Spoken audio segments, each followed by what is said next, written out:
Way back in the early 90s, Cyan released Myst to little initial fanfare but eventual enormous popularity. In fact, for almost a decade, it was the highest-selling PC game ever made until The Sims came along and put it in a room with no windows, doors, or toilet. More than that, Myst helped push sales of CD-ROM drives for personal computers and would go on to be a culturally significant game and household name. Following Myst's success, Cyan would go on to work on its sequel, Riven, and while you weren't prompted to scream its name like its predecessor, it was a vastly superior game in every way, all the same. Riven would join 1997's bestseller shortlist with 1.5 million copies sold in its first year, and is considered by many to be one of, if not the greatest puzzle-adventure game ever made, and at the very least, one of the most influential alongside Myst. As great as the subsequent games were, or in some cases were not, they were all held to the standard of Riven, a bar that none of them would ever successfully clear. Many fans felt that the genre itself never quite topped Riven, and so when it became more and more challenging to play the original on modern hardware, the Starry Expanse fan remake got underway to try to rebuild it in full 3D, an ambitious project that had the blessing of Cyan. Now, here we are more than 25 years post-launch with Cyan having full control over the Myst series once more, and having stepped in to take over the reins from the Starry Expanse project, Cyan released what many thought they'd never see again. A modern Riven.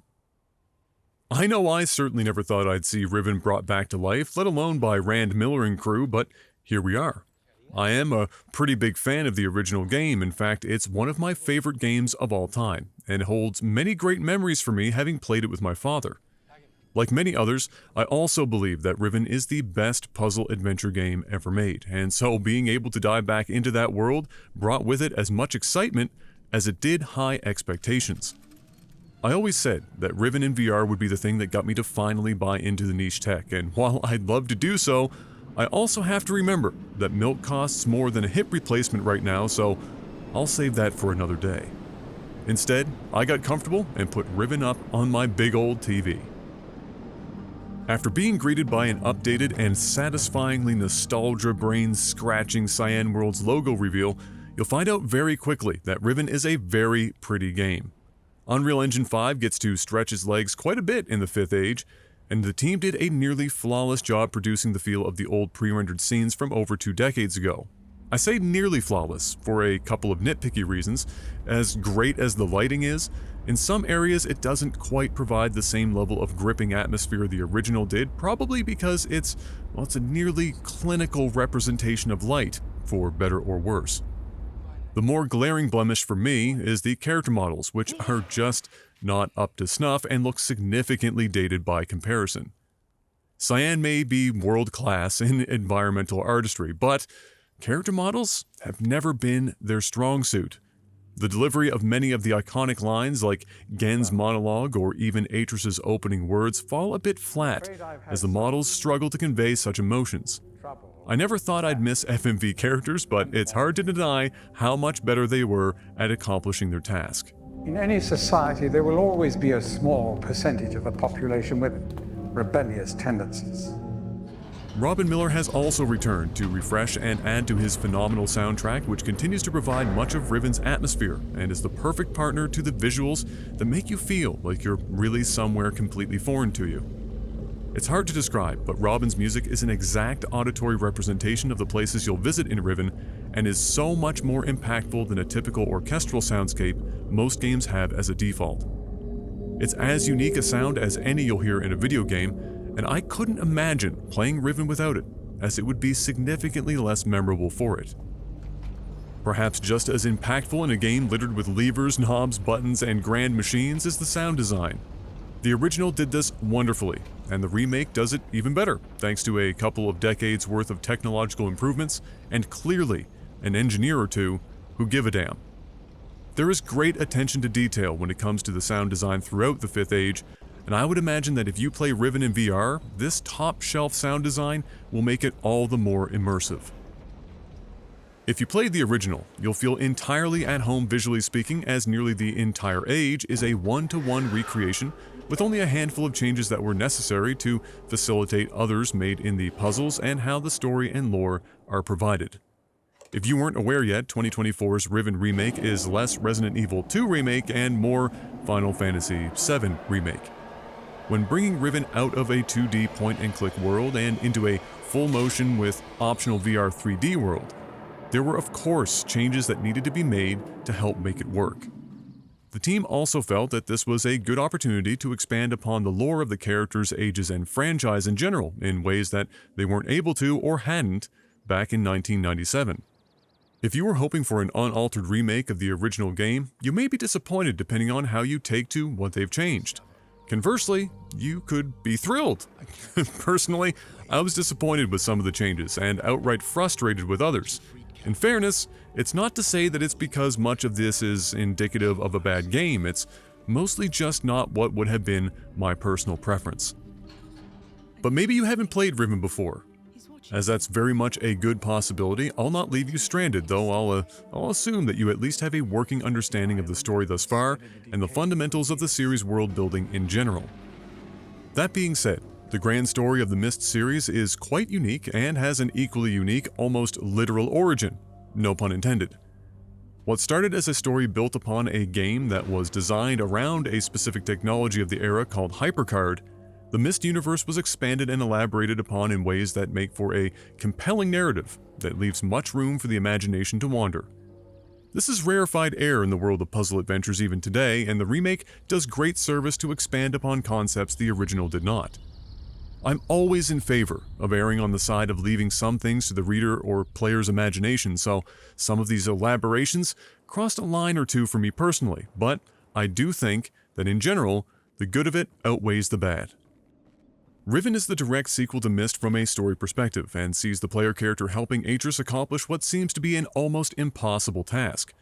You see, Atris and his wife Catherine trapped Atris' father on Riven, an age of Gen's own writing. Gen fundamentally believes that the art is not just merely linking to existing places, but instead creating them, and as such, has a tinge of the old god complex because of it. Gen is unfortunately about as good a writer as I am, and so many of the descriptive books he wrote end up having a bit of a problem and eventually falling apart, such as it is with Riven. Catherine, being from Riven herself, has taken it upon herself to relocate her people to a safer age before it's too late, but was unfortunately captured by Gen in the process. Atris, frantically writing fixes to Riven as fast as he can to prolong the inevitable, has entrusted us with trapping Gen in a prison book, freeing Catherine, and allowing the evacuation of the Fifth Age to be completed before it's too late. You know, a casual Tuesday sort of thing. How the hell are you going to do all this, you might ask? Well, by solving some puzzles, of course. Not in the sense that you'll be walking from room to room solving a series of similar puzzles of increasing difficulty, mind you. That's reserved for most other games in the genre. Riven sticks to its roots and leans further in the direction of having a smaller selection of more grand and interconnected puzzles to unravel through investigation and interpretation than its genre's counterparts. This deft blending of puzzles and the world around you is precisely what made the original Riven remarkable, and the remake strives to achieve the same. You're a stranger to these lands. There are clearly things here that the locals know how to interpret, operate, and navigate, but to you, it's completely foreign. Paying attention to the world around you, noting culturally significant things, and weaponizing a lot of deduction to solve the mysteries of the island, well, Riven is going to have you looking at puzzle games differently. On its own merits, Riven Remake's puzzles are challenging but approachable for a broad range of player skill sets. While some puzzle games wander into territories that assume players are math majors or programmers, Riven doesn't expect you to be able to do anything more than use your powers of observation and your ability to connect the dots that your investigations surface. This has been the basis of Cyan's design philosophy since Myst, but in this remake, they took some of that perhaps a bit too literally. As mentioned before, Riven Remake shares much of the original's general structure and some foundational pieces of puzzles, but is substantially different in a number of very key ways. One of these ways is the moiety lens. This isn't an addition as much as it's a replacement that supplants an original puzzle and lays a new basis for the entire mid-game. Without giving too much away, this tool is a looking glass version of the bat vision mechanic from the Arkham games and, in my opinion, is one of the two worst changes made to the original formula. The implementation itself is fine. It's not that Cyan managed to break or misuse the mechanic in some way. I take issue with this mechanic at a base level in the majority of ways in which it's used in many games, as I believe it's almost impossible to use it without inadvertently leading to poor game design. When you rely on this mechanic to have your players surface information that is necessary to progress, it rewards using the mechanic at all times, at which point the player decides between having a distorted view of the game the majority of the time or risking missing out on vital information. Ironically, the way to solve this problem is to hamstring it by leading the player by the nose to make areas in which you want them to use the mechanic much more obvious. Cyan tried to walk the line between doing this and not making it painfully obvious, but the result of all of this is an exacerbation of another problem I have with this remake. When you build out puzzle games like Cyan, which rely heavily on observation and investigation, retreading your footsteps to re-examine areas for things you may have missed is common. In the original Riven, this wasn't a huge issue, because you could get from point A to point B quickly and efficiently whether you simply clicked through or used the fast travel zip system to get to some locations even faster. In the remake, you're walking everywhere, which is significantly slower, and there is no proper fast travel, which means whenever you feel like you're missing something and want to quickly go re-examine an area, there's no real way to do so. Some locations in Riven are quite remote to one another, and despite another significant change that acts as a poor man's fast travel system, it still takes far too long, and at times dissuaded me from backtracking. Combine this with the moiety lens mechanic and you can begin to perhaps see how things could get frustrating for some players in unsatisfying ways relative to actually solving the mysteries of the Fifth Age. I will give Cyan credit for at least allowing players to take screenshots and annotate them in a journal of sorts, but without a hotkey to bring these up and no way to overlay these notes on the screen, using the journal was sometimes more effective by way of taking a picture of my notes on my phone. There's nothing really stopping you, of course, from doing it the old-fashioned way with pen and paper, but there are points in the game clearly designed with this in-game journal in mind. It's a step in the right direction, but it could use an iteration or two.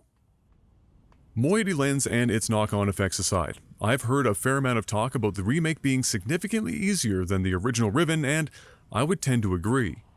Whether that's a good or a bad thing is nearly entirely based on player preference, and in my opinion, Cyan hurt the satisfaction of the original with their puzzle changes that culminate in a severely hamstrung penultimate puzzle.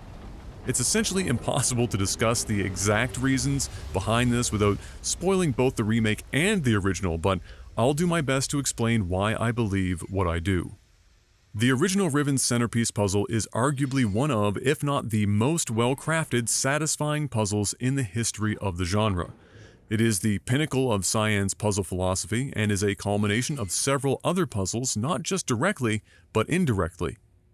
It combines a multitude of different angles of logical puzzle solving, and I have yet to hear anyone who solves it say anything other than it was one of the most gratifying experiences they've had in a game.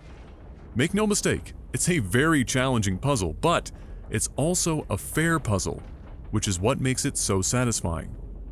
In the midst of the other changes Cyan made in the remake for a number of reasons, this puzzle got reduced to only 2 variables, one of which is a new addition to the puzzle that, by virtue of its existence, eliminates an entire portion of the puzzle that existed before. That is to say, this once monumental puzzle has been made trivial by all accounts, a real shame and perhaps my biggest frustration and disappointment with the remake. In real terms, if you made this a pure numbers game, there are some several orders of magnitude difference between the new puzzle and the old, where the old is far more numerous in available selections. You could feasibly accidentally brute force the new puzzle, where the old puzzle you'd be some 2,675 times more likely to win the Powerball lottery than you would be able to guess the solution of the puzzle. The average person would take nearly 124 million years to brute force the solution of the original.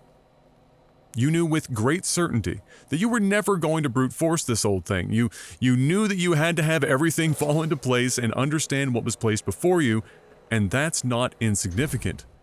That plays a huge role in both communicating to a player that there is no room for interpretation, as well as providing that magnificent payoff when the player overcomes this hurdle. That's not nearly as evident and represented with the new version, and I find that to be a real shame. I appreciate what Cyan was trying to accomplish with these changes, many of which were directly tied to elaborating on world building and lore, but I wish they could have done so without these detrimental effects. For the record, the new puzzle would take the average person about 3 days to brute force in comparison. Ultimately, Riven Remake's puzzles are not particularly awful. I'd say they're anywhere ranging from fine to good, with the implementation of the moiety lens likely being the thing that will be the most variable between players as far as satisfaction goes. The Riven Remake has me torn. As a major fan of the original, I never thought I'd see a modernized version get released. I was happy when Cyan was able to make the original run far more easily on modern hardware, let alone finding out they'd be able to bring it fully into the modern era in Unreal Engine 5 and VR. I've always pointed people to Riven when they're a fan of puzzle adventure games and haven't played it before, but as it continued to age, it of course became a harder sell. I think that if I was to be asked which version I'd recommend playing first today, I'd still tell most people to experience the original before playing this remake. The original I believe to be at a base level a better game, though that's not to say the remake is bad. It's quite good. Riven Remake feels like walking through a museum dedicated to an event that happened a long time ago. Everything is made beautiful, fully restored and properly placed to simulate the original. Those who are visiting the museum were likely never there originally. This version is all they know, and they can't know what they don't know. Ignorance is bliss. Some folks visiting may in fact have lived through the events themselves, and some of them may like the interpretation of events, while others may be put off by its inaccuracies even if it's done with care and from a place of good intentions. I am beyond thrilled that it appears Cyan Worlds has a huge hit on their hands with this Riven Remake, because I'd love nothing more than to see the team continue to make games and thrive. Having said that, I can't help but feel disappointed with the remake in ways that probably leave me in the minority, but I feel that way all the same. I find it almost poetic that, to me, Gen's experience trying to write stable linking books mirrors that of Riven Remake's development. The remake is a less perfect version of Riven that is propped up and gives the appearance of stability and an improvement upon the original by way of technology, much in the way that Gen required great feats of engineering to overcome his inability to write functioning linking books. Even given a blueprint, Gen would almost assuredly attempt to improve upon it out of hubris. To some extent, Cyan attempting to improve upon aspects of Riven in the remake mirrors this, though with far less cynicism and world-ending machinations, of course.